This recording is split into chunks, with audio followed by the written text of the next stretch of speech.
Halo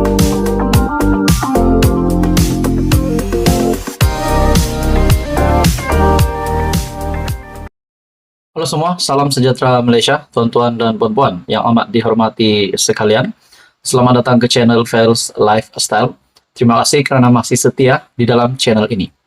Saudara-saudara yang amat dihormati sekalian, Muhammad Sanusi, Menteri Besar Kedah, baru-baru ini yang pernah disebut-sebut namanya berkaitan dengan skandal REE dan juga akta hasutan.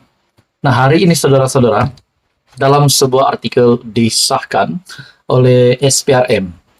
Satu artikel dari Sinar Harian, SPRM akan panggil Sanusi selewat-lewatnya minggu depan.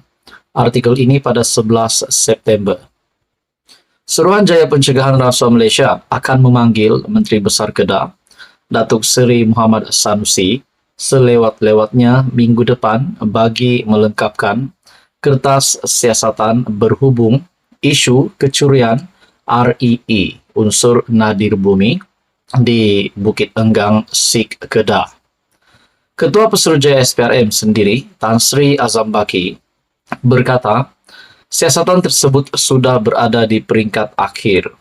Namun, perlu melihat kepada beberapa perkara dalam konteks undang-undang, sistem dan prosedur. Walaupun kami, SPRM, menyiasat mengenai rasuah dan salah guna kuasa, kami juga melihat kepada beberapa perkara dalam isu REE.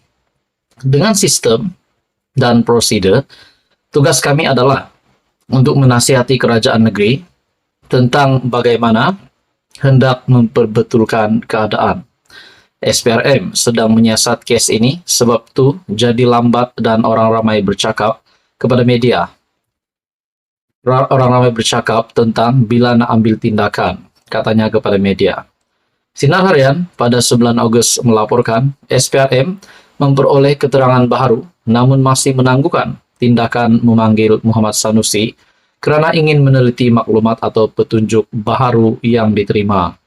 Azam berkata, pihaknya akan menyiasat maklumat terbaru tersebut bagi menyokong siasatan media sedia ada sebelum tindakan selanjutnya dijalankan.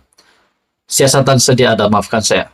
Bagaimanapun, Azam menerangkan perkara yang dilihat adalah mengenai kuasa untuk meluluskan perlombongan haram itu kerana dakwanya ia bukan keputusan daripada kerajaan negeri, sebaliknya kerajaan persekutuan. Nah, saudara-saudara, persoalan yang timbul di sini adalah, adakah di sini Muhammad Sanusi, Menteri Besar Kedah, memang benar-benar bersalah berkaitan dengan skandal ataupun isu kecurian REE ini?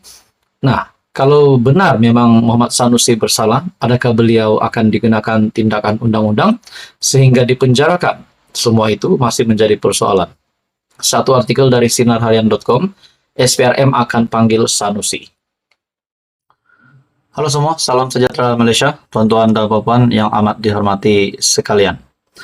Hangat tentang kepimpinan muda ataupun parti muda, presiden muda yang akhirnya menarik sokongan daripada kerajaan perpaduan dan memilih untuk menjadi kuasa ketiga pembangkang.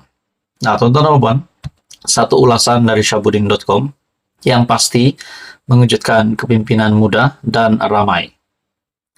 Kuasa ketiga, Syed Saddiq takkan ke mana? Sehelai pun bulu roma Anwar tak jatuh. Setelah didesak banyak pihak, Syed Saddiq Abdul Rahman akhirnya akur untuk menarik diri dan tidak lagi menyokong kerajaan perpaduan. Presiden muda itu bagaimanapun mengumumkan pendiriannya untuk tidak bersama blok pembangkang PN, sebaliknya memilih untuk menjadi pembangkang kuasa ketiga di Dewan Rakyat. Dalam hal ini, banyak pihak telah memberi respon atau reaksi terhadap keputusan yang dibuat ahli Parlimen Muar itu. Meskipun Syed Saddiq tidak lagi menyokong kerajaan perpaduan, pilihannya untuk menjadi kuasa ketiga di Parlimen bukanlah pilihan yang mampu membawanya ke mana-mana. Dengan hanya satu kerusi saja dimiliki di Parlimen, berbanding kerajaan perpaduan ada 147 dan PN memiliki 74. Peranan kuasa ketiga muda hampir tidak bernilai apa-apa. Sebagai peringatan kepada Syed Saddiq untuk renungannya, tiada mana-mana parti pernah berjaya dengan impian untuk menjadi kuasa ketiga di negara ini. Pada PRU 2018, ketika berlaku pertembungan antara PH dan BN. Ketika itu, PAS telah memilih untuk menjadi kuasa ketiga dengan harapan mampu menjadi penentu dalam pembentukan kerajaan.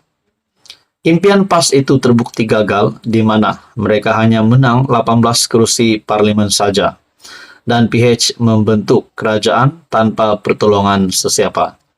Pada PRU 2022 yang lalu, pejuang pimpinan Tun Mahathir Mohamad turut menjadi kuasa ketiga di sebalik PH, BN, dan PN saling bersaing untuk menjadi kerajaan. Pejuang bukan saja kalah semua kursi, malah hilang deposit di semua kursi yang ditandinginya. Apakah muda yang hanya ada satu kursi di Muar, itu pun menang pada PRU 15 lalu dengan bantuan, sokongan serta laluan diberi PH, merasakan dirinya lebih hebat daripada PAS dan pejuang dalam konteks berangan-angan sebagai kuasa ketiga. Sebelum nak bercita-cita mahu jadi kuasa ketiga, lebih baik Syed Saddiq tumpukan fikiran bagaimana untuk muda mempertahankan lagi kerusi Muar pada PRU selepas ini, sambil memastikan kes mahkamahnya tidak sampai menghumbannya ke penjara. Di waktu yang sama, tiada majoriti 2/3 di parlimen akibat penarikan sokongan Syed Saddiq itu sebenarnya juga tidak memberi kesan apa-apa kesan kepada kerajaan perpaduan. Tiada apa-apa yang terganggu dalam pentadbiran seharian kerajaan. Bahkan, kelulusan RUU di parlimen hanya memerlukan undi majoriti melalui undian belah bahagi, bukan sokongan 2/3 ahli parlimen. Lebih daripada itu, majoriti 2/3 sudah tidak dimiliki oleh mana-mana Perdana Menteri dan kerajaan sejak tahun 2008 lagi. Di banyak negara dunia pula, kerajaan yang memiliki majoriti 2/3 hanya boleh dibilang dengan jari saja. Jadi, tak jatuh walau sehelai bulu Roma Anwar pun dengan ketiadaan majoriti 2/3 akibat tindakan Syed Saddiq itu. Namun, untuk perjuangan masa depan muda dan dirinya sendiri, Syed Saddiq harus sadar, bukan saja banyak bulu mungkin tertanggal daripada tubuhnya, malah mungkin tak cukup bulu untuk dipertaruhkan demi survivalnya selepas ini. Kecualilah jika beliau tak malu, lalu sedia menjilat PN yang diketuai Mahyadin yang pernah dituduhnya mengheret ke mahkamah sebelum ini, semata-mata kerana dia enggan menyokong bekas Perdana Menteri yang gagal itu. Syahbudin Husin, 11 September 2023.